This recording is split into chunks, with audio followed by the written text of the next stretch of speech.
Alright, hey guys, what's up? It's Codex here, and long time no post, you guys. I've been quite busy with my college academics, and also in other recent news, which I'm pretty late to saying this, but I bought Nier Automata, and I've been playing this a lot too. So yeah, that's why there's been a bit of a void with the videos. Sorry about that. But anyway, I'm here to finally conclude the forum, which talks about RWBY Volume 4, and this has been hanging on my mind for a while. Sorry for the huge delay, you guys. I recently took a lot of time I put a lot of time into League is Better with Friends. So thank you for all the support on that. It really meant a lot. So anyway, let's just get right back to what I was saying.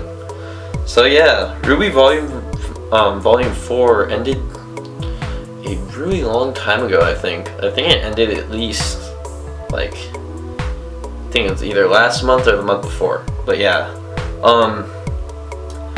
So I'm here to just tell you guys what I thought about it as a whole, because, I mean, it's really unfortunate for me to say that it's very, very hard for me to stay consistent with the series. So after I do all this explaining about what I thought, I'm gonna give you some new info about probably a new way for me to do this, because I actually have some news. So yeah, I'll get to that.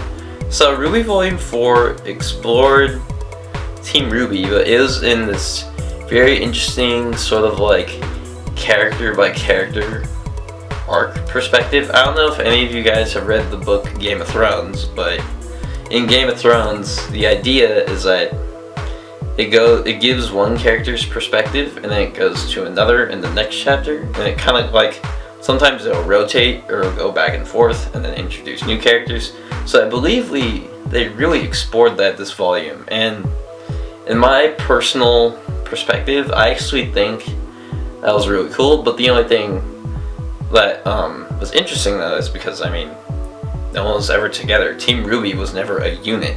It was divided. So I mean, first it started off with RWBY, of course, because she was in Team Ranger along with Ren, Nora, Jean, and her, and RWBY's the leader. So yeah, it was them, and then it showcased their journey. And then along that path, we learned more about the other three, which is actually really cool, because, I mean, a lot of exploration went into Ren and Nora especially. So yeah, that was usually near the end of the volume. And then moving on towards Weiss, I honestly think she probably had the best arc, like, of all four, because, like, man, seeing what she went through was actually really heartbreaking. So it put a big impression on me, and now, like, I literally put her in the same place as Blake for, like, my favorite heroine of the series. So they're basically both first for me. I bet that's not even legal, but, like, yeah, I, like, really care for her now. And the only thing I gotta say though is that I'm really sad that, like, Winter never appeared, because I had a feeling she would, but then it never did happen, because, you know, the cutoff point at the end of the volume makes, I mean, I feel like for sure, I mean, I really do hope that we see her next volume, because everyone is going to the same region. What a coincidence. So yeah, it's like, oh yeah, we should all go there. Everybody's like, alright, yeah, we're gonna go there too. So yeah, so after this, and then we have Blake. Now, if I were to rate the arcs, I'd probably do Blake, Weiss, Yang, RWBY in that order. But then again, the RWBY's arc did have, like, Ren and Nora's whole origin story thing, which was near the end. But anyway, yeah, Blake's arc was actually really cool too, because, I mean, I don't know if you really noticed this, but I actually learned about this in my college. It's called world building, and this is where you explore all the very specific details, all the originations, things about culture and practices and architecture and, like, basic life practices of a city or a town. and that's what a lot of this volume explained. So I think that was honestly really cool. I mean, it takes, you have to really consider what they were showing us, because I mean, we know like all the past volumes of RWBY have been like really, really up in your face, really action packed and stuff. So people were hoping for like, I hope not like a ton of action, because like they had to really drive the narrative. So I mean, I think a lot of the action sequences we got were actually really good, or for what they were. Even though I will admit, the very last sequence with like the big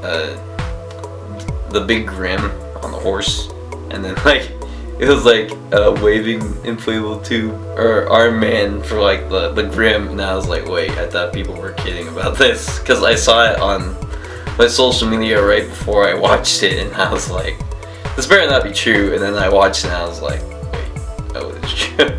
So yeah, that was pretty funny. And so yeah, I think exploring oh, I even forgot. Oh, Menagerie. Yeah, that was Blake's region. That was really cool, because like we got to figure out that Blake is highly respected in that region.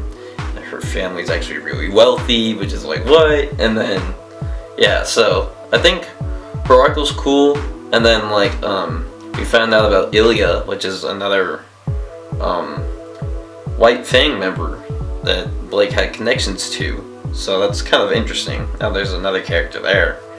And then finally, I mean, I can't really say too much about Yang, just knowing the fact that it was all about self-reflection, learning how to grow and learning how to overcome mistakes.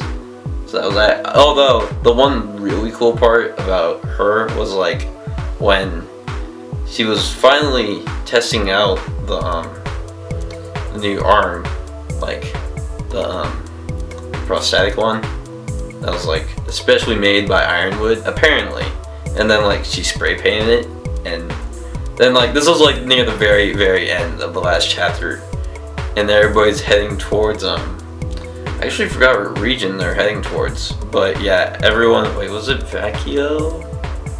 I don't remember if it was Vacchio or Mistral. Oh wait, no, I think it was Mistral. Yeah, everyone's going there, and then she's going on her motorcycle, and then she has like a whole new outfit. So yeah, that was really cool. And then the last thing that I'm like awfully curious about is this whole thing with Oscar, knowing the fact that he has connections, like huge connections to Osmond. On social media, someone posted this thing where they make tons of references and connecting all the points to Volume 1, where Blake was talking about the story that she read, you know, the man with two souls, and stuff like that. So like classic fairy tales. So yeah, it's really, really cool. I honestly think they did a really good job with this volume. I hope not too many people got too upset. No, in fact, there wasn't too much action. But I think this was a good path for them to take, because then we really got to appreciate the world as a whole, or more of it at least. So yeah, really cool. I'm gonna touch on some of the new characters that were there. Let's see. I mentioned Ilya. She was like the chameleon girl. She was pretty cool. And then there was Tyrion. That dude's insane. I feel like they got a lot of inspiration from like the Joker and some other psychopaths. That definitely is reflected on his personality. So yeah, that's something. And then we don't know too much about Salem's like companions and what they do. So that's really interesting. I mean, there's like Hazel, who saw Oscar in like the most funny like confrontations, like, oh yeah, punch the ticket machine, here you go, and he just like takes it and he's like, oh okay, I guess I'll take it. So yeah, that was interesting. And we have Salem, of course. Still don't know too much about her, but in the end, I think it was honestly I was satisfied with what I watched. So as always, you guys, I'd love to know what you thought of Volume 4 as a whole. You can also just point out little things too, like I did. And, well, we know for sure in the next volume, all of Team RWBY is finally going to come together because they're all going to the same location. What a coincidence, as I had mentioned at the very beginning of this. So that's going to be interesting. I don't know how they're going to set this up. We'll be like a couple episodes in, or episode 1, which would be kind of fast, but yeah. So everyone's heading towards Mistral, I believe. I hope I didn't get it wrong. Correct me if I'm wrong, please, because I'm bouncing back on information that's actually pretty old at this point. And they said Volume 5 is supposed to come out during fall. It's near my birthday, and that's when I graduate from college, so that'll be pretty exciting. And so, yeah, that's it, you guys, for this whole conclusion. And now I want to give you some brief ideas about what I think I should do with the forum. I've been talking to some of my friends, and they really think I should start a podcast that's either a live stream or a pre-recorded session where you just talk about stuff. It can be done on Twitch, or it can just be recorded and then you just get the audio from it, and that's it. And but anyway, yeah, CTC, or Coffee Time with Codex, it's gonna be all about, like, I'm gonna go through all these things I'm really interested in. I'm hoping to have the runtime at least be maybe like, hopefully like an hour or an hour and a half. It depends on how much I can ramble on for, but yeah. Since I do actually love talking to you guys, so hopefully you'll enjoy that. I'll more than likely be doing it on Twitch. I just gotta figure out, I gotta make the graphic for the idea. Gotta make a little setup, like a border for when I stream it. Save the VOD, get the audio, and then edit the audio for certain highlights and stuff, and then convert it, and then put it on SoundCloud, put it on all the other platforms if needed.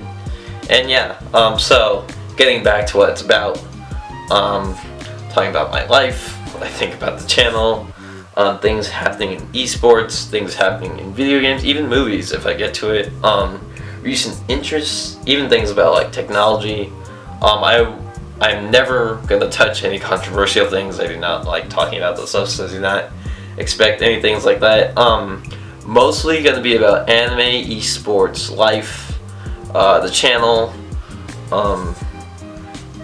probably more recent things that I've kept my eye on, just curious notions and stuff. So yeah, it's gonna be really casual. A lot of my friends, or actually no, just one friend in particular was encouraging me a lot, so it's like, oh, that sounds cool, and it actually sounds pretty fun, since I do love talking to you guys a lot. So anyway, that's about wraps it up for the forum, season 2, and it got like halfway, just like the last season. But yeah, I hope to convert this to a podcast conversation, so it'll be much easier to run down and talk about, and I can hopefully be, it'll be easier to stay consistent on it because it's like every once in a while, not like every single week. Because yeah, I'm kind of busy as graduation's coming up for me this year. And yeah, anyway, you guys, stay honest, and I'll see you next time. Bye!